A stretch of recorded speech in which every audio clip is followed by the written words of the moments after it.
genocide, and since all that happened. He was a hero, and he went around the world preaching what he learned and reconciliation. Why do you think this has happened? Why is the government saying that he will stand trial on terrorism charges? Welcome to the program. This is an extraordinary story. Essentially, his family is claiming that Paul was kidnapped. He left his home in Texas. He thought he was going to neighboring Burundi to give an inspirational reconciliation speech, his experience with genocide. But that was interrupted, and he was, whatever they call, disappeared back to Rwanda. Tell me how that happened.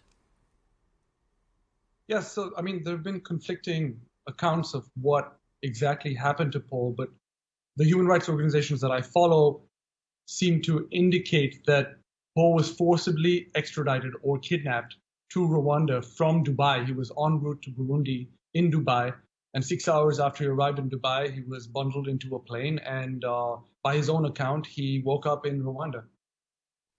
Let me just play this little clip. It is actually Paul inside the Kigali prison system and court system, giving an interview to the New York Times, but he was surrounded by, the law and order officials in Rwanda. Let's just listen to this clip. When I arrived in Dubai, there's someone from Burundi who had hired a private jet, and that private jet was then supposed to take us from Dubai to Bujumbura.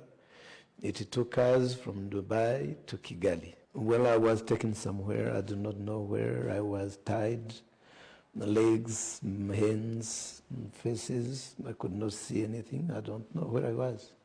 Yeah, after those 3 days, I have been treated very, very well. Yeah.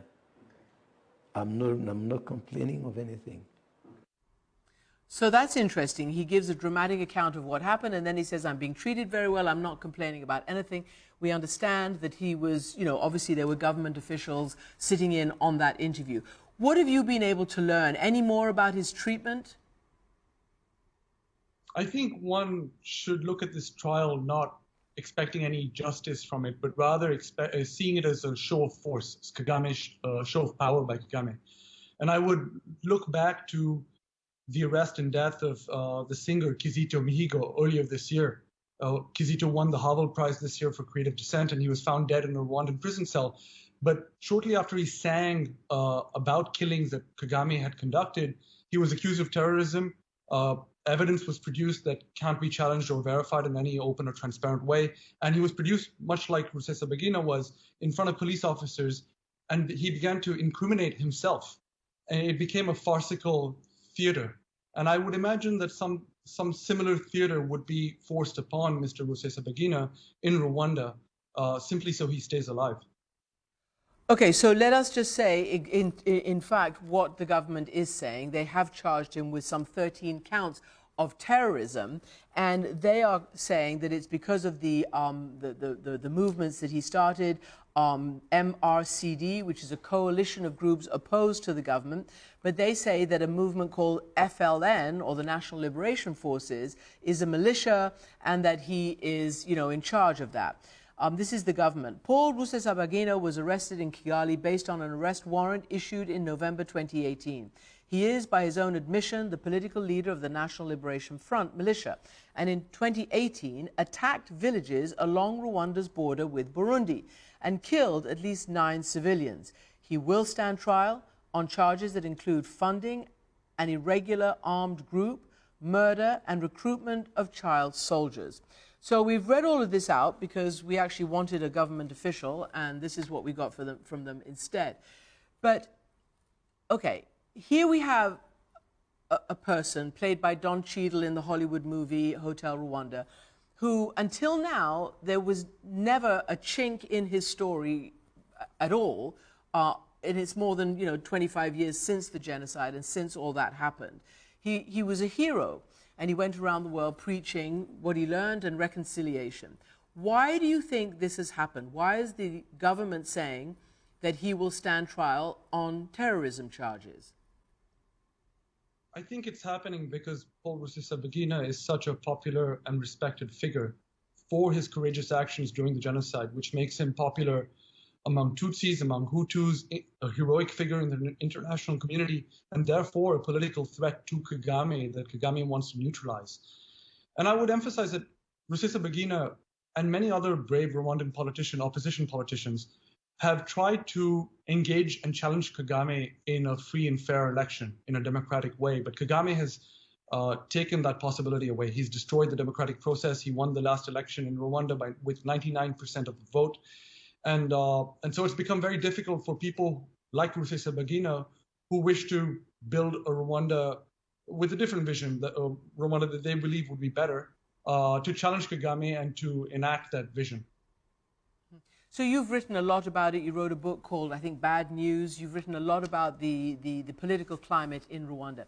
And we've seen all those pictures of Paul with all those dignitaries, but you can see equal and more pictures of Paul Kagame with dignitaries from all over the world who have praised him, who've supported him, who have funded him because of guilt, for one thing, but also because of the other indicators that he brought to in other areas, maybe not in political areas, but in all the other indicators, raised Rwanda from the ashes of that terrible genocide.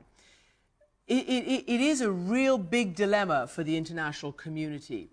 What happened, do you think, to Paul Kagame, who legitimately can be praised for bringing his nation into such a strong position in that part of the world after that genocide, but as you say, has a very, very complicated, and many human rights organizations say, a very poor record when it comes to opposition, democracy, and pluralism, not to mention free expression and journalism?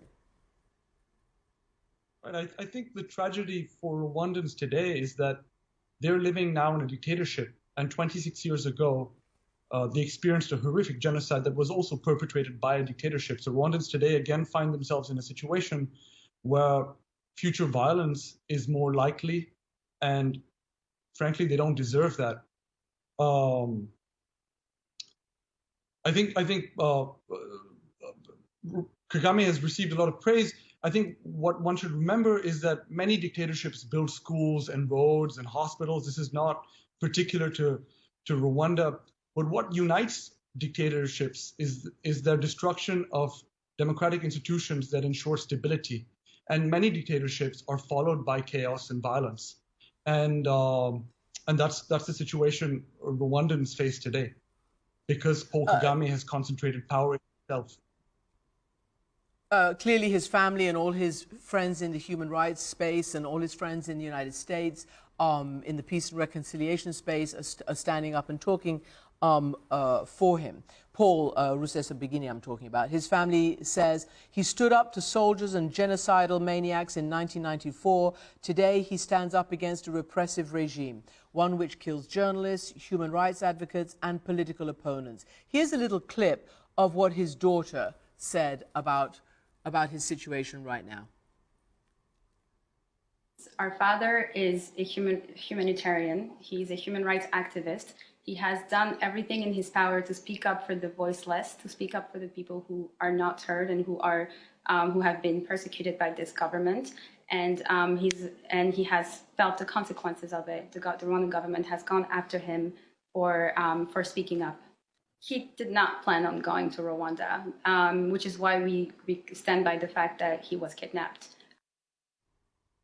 So again, it is an extraordinary story. Anjan, what do you think is going to happen to Paul? He's certainly not going to get a fair trial. As his daughter has mentioned, Kagame has destroyed all the democratic institutions in the country, the parliament, the free press, the judiciary. And so what he's going to get, based on historical events, would be some kind of show trial that brings a respected and popular figure like Mr. Rusesabagina to his knees. And in doing so, Kagame is showing the world and Rwandans his power, the price people pay for criticizing him. Many people around the world, opposition politicians, soldiers, journalists, have been found dead after criticizing Paul Kagame, have been found even beheaded. Many of them languish in his prisons. And Mr. Rusesabagina, being an international figure of such standing, is just the latest and maybe most dramatic example of Kagame's reach, the fact that he was able to extraordinarily kidnap him in Dubai and bring him to Rwanda when, I met Paul in the United States, and he was very careful. He knew very well the dangers that he would face in Rwanda. And one can only hope that he will stay alive. Well, this story and Paul Rusesabagina's profile is very, very high, and many people are paying a lot of attention to it. Anjan Sundaram, thank you so much for joining me.